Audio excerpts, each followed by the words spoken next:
여러분 안녕하세요. 우리는 지난 시간에 바둑의 규칙에 대해서 배워봤습니다. 이제 바둑을 둘 줄 아니까 어떻게 잘 둘 수 있을지 배워야겠죠?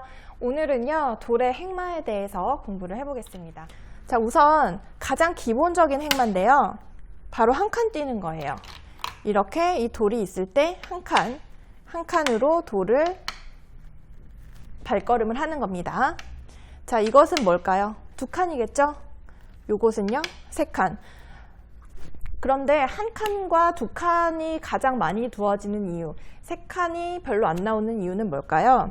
바로 세 칸을 뛰면은 이렇게 가운데 흙이 갈라왔을 때 이 돌과 이 돌의 연결이 쉽지가 않습니다. 돌은 연결을 해야 튼튼하고 끊어지면 굉장히 약해진다는 점 여러분 숙지를 해 두시고요.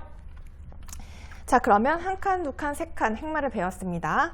그러면 조금 변형을 해서 이렇게 돌이 움직일 수가 있어요.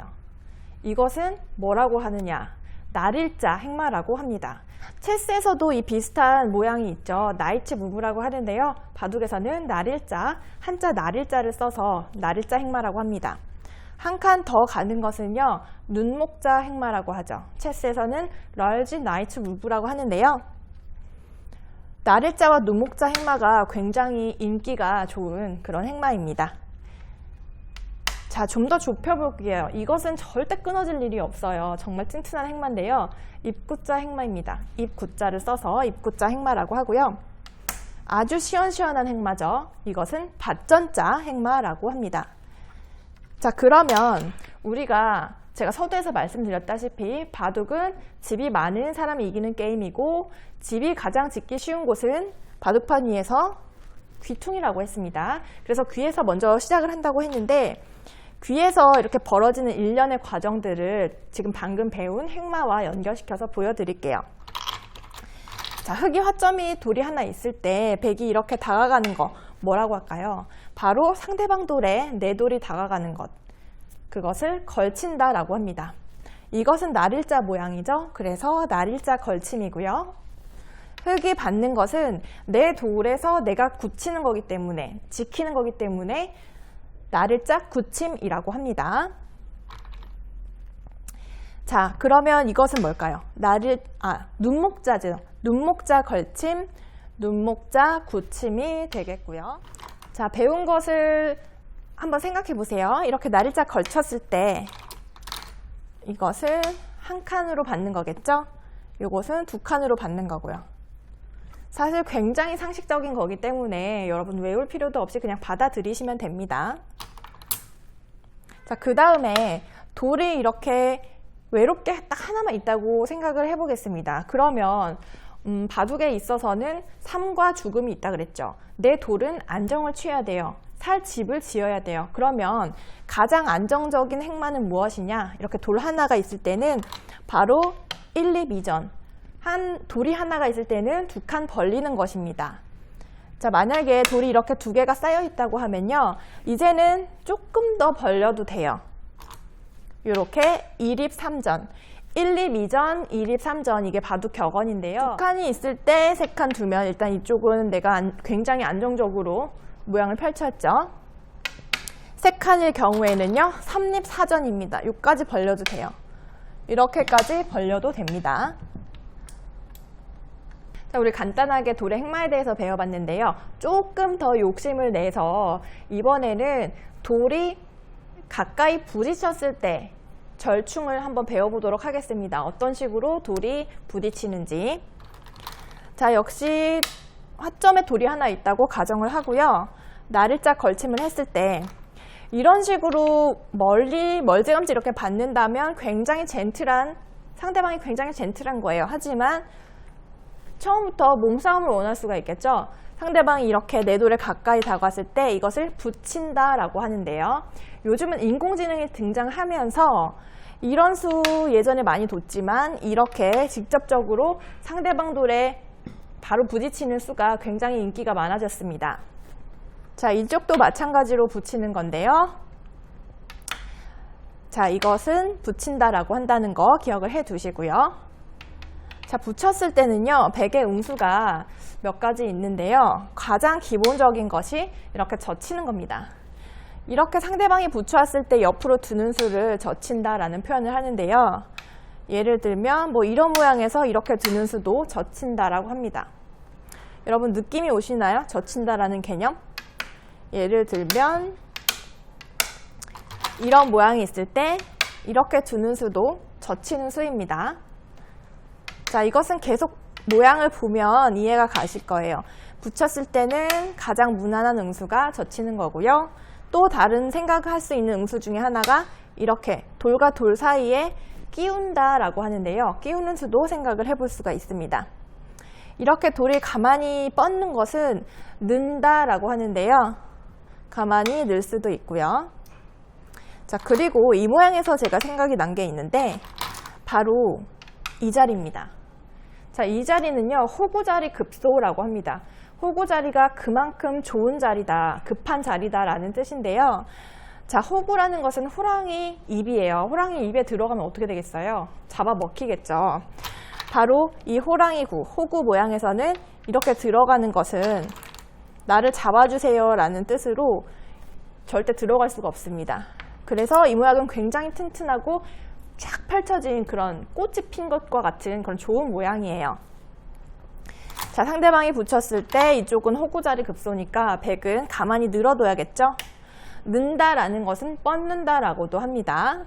자, 그러면 흙이 받고 아까 두 칸일 때는 몇 칸까지 벌릴 수 있다 그랬어요? 1입 3전이라 그랬죠? 이렇게 벌리는 것까지 하나의 정석이 되겠습니다. 자, 이번에 설명해 드릴 개념은 중앙 쪽에서 상대방 돌을 눌러갈 때 두는 행마인데요. 자, 이 모양에서 흙 진영이 굉장히 좋습니다. 이것을 좀 깎고 싶어요. 삭감을 하고 싶어요. 그럴 때 백이 들 수 있는 수는 요런 수가 있습니다. 자, 일단 이거부터 살펴보면요. 위에서 한 칸으로 씌워갔죠. 이 형태는 모자를 씌운다라는 표현을 씁니다. 그리고 모자를 상대방이 씌웠을 때는 모자는 나를자로 벗어라 라는 격언이 있는데요. 아까 나를자 행마 배웠죠. 이런 식으로 모자를 벗어라 라는 격언이 있습니다. 그러니까 이런 식으로 두면 이렇게 두는 경우가 굉장히 많아요. 그리고 이 형태가 이 모양에서는 가장 합리적인 응수다라고 옛날부터 이렇게 전해져 내려오는 겁니다. 물론 인공지능이 등장하면서 이런 사람이 구축해 놓은 이론이 많이 벗겨지고 좀 다시 해석되는 경향이 있는데 제가 봤을 때 이건 아직까지 유효한 것 같아요. 자, 그 다음은 이렇게 짚어가는 건데요. 이것은 어깨를 짚는다라는 표현을 씁니다. 자, 굉장히 재밌죠. 상대방의 어깨에 이렇게 손을 올리는 그런 느낌이 들잖아요. 이렇게 두는 것은 어깨를 짚는다 라는 표현을 씁니다. 여러분 방금 전에 배운 돌의 행마에 대해서 실제로 두어졌던 바둑을 보면서 다시 한번 리마인드 해보는 시간을 갖도록 하겠습니다. 제가 오청원 전집을 가지고 왔는데요. 오청원 구단은 살아있는 기성으로 불리는 바둑의 전설입니다. 자, 10번기 중에 바둑 한 판을 제가 가져왔는데요. 상대는 하시모토 우타루, 당시 일본의 강자입니다. 자, 이 대국은요 1947년에 두어졌네요. 몇 년 전인가요 벌써? 47년이니까 한 70년 됐나요? 자, 흑번으로 하시모토 우타루가 첫 수를 화점에 착점했습니다. 그러자 오청원 구단이 좌상기 소목을 차지했고요. 흑은 양화점, 백은 양소목, 향소목이라고 하는데요. 마주보는 소목을요. 향소목을 차지했습니다. 흑은 한 칸 높은 걸침을 했고요. 백은 붙였습니다. 그러자 치받았고요. 자, 이런 제가 바둑 용어를 쓰면은 여러분 요런 모양을 치받는다고 하는구나 라고 알아두시면 좋을 것 같아요. 여러분 뭐 바둑 TV나 바둑 강의 같은 거 보실 때 이런 용어가 굉장히 자주 나오거든요. 자, 이것은요 젖힌다라는 표현 제가 알려드렸죠. 이것은 2단 젖힘, 한 번 더 젖혔는데 한 번 더 젖히는 거죠. 2단 젖힘이라고 합니다. 이것은 단수, 아다리라고도 하는데 상대방이 이을 수밖에 없습니다. 그러자 한 점을 잡았습니다. 이 한 점은 이제 흑의 수중으로 들어간 거예요. 자, 위쪽으로 단수를 쳤고요. 있고 단수. 이제 활로가 하나밖에 없기 때문에 살리는 겁니다. 그러자 백이 이렇게 뒀네요. 이걸 뭐라고 하죠? 눈목자 굳힘이라고 하죠. 그러자 흑이 이렇게 변쪽으로 벌려두었습니다. 모양을 펼쳤죠. 그러자 1립 2전. 아까 행마 배울 때 배웠죠? 1립 2전을 택했고요. 그러자 흑은 가만히 이쪽을 지켜두었습니다. 그러자 날일자 걸침. 아까 배운 요 붙이는 정석이 나왔어요. 입구자로 붙이자 이쪽이 호구 자리 좋은 자리이기 때문에 백은 늘어두었고요. 그러자 한 칸으로 받았고요. 2립 몇 전? 3전이라 그랬죠. 이렇게 지켜두었습니다. 자, 이쪽으로 다가가고 또 호구 치고. 자, 이 돌을 소홀히 하면 이쪽 끊기는 약점이 있어요. 바둑은 연결이 중요하다 그랬죠? 그래서 약점을 호구로 지켰고요. 그러자 호구 자리 급소 반드시 늘어둬야 되는 자리고요. 그러자 백은 이쪽 단수를 쳤네요. 그러자 날일자 굳힘. 자, 모양을 이렇게 흑이 키워가고 있는 거 보이시죠? 백은 이쪽 모양을 견제를 하려고 이렇게 했고, 이렇게 돌이 하나 외로이 있을 때는 어떻게 두라고 했어요? 1립 2전. 이렇게 이 안에서 삶의 터전을 마련하는 겁니다. 그러자 흑은 이렇게 귀 쪽을 지켰네요. 이쪽은 내 땅이다 라고 하는 거고요. 아까 배운 모자 씌우는 수가 나왔어요. 모자는 제가 날일자로 벗어라 라고 말씀을 드렸는데, 여기서는 흑이 이렇게 살며시 나왔습니다. 그러자 백이 이쪽을 지켰고요. 1립 2전인데 왜 한 칸이야? 라고 물으실 수 있는데요. 이것은 이 귀 쪽을 조금 더 보강하는 의미입니다. 바둑에 항상 이래야만 한다는 법은 없으니까요. 그때그때 상황에 봐서 좋은 수라고 생각하는 수를 두면 됩니다. 이렇게 뛰는 데까지. 이것은 한 칸 뜀이라고 하죠. 자, 여기까지 40수 가량 진행이 됐어요. 여러분 어떠셨나요? 이번 시간에는 돌의 행마에 대해서 배워봤습니다. 한 칸, 두 칸부터 시작해서 날일자, 눈목자, 입구자, 밭전자까지 용어가 헷갈릴 수 있는데, 여러분 바둑 팁이나 바둑 강의 같은 거 보시면 이런 용어들이 굉장히 많이 나옵니다. 그게 바둑의 기본이거든요.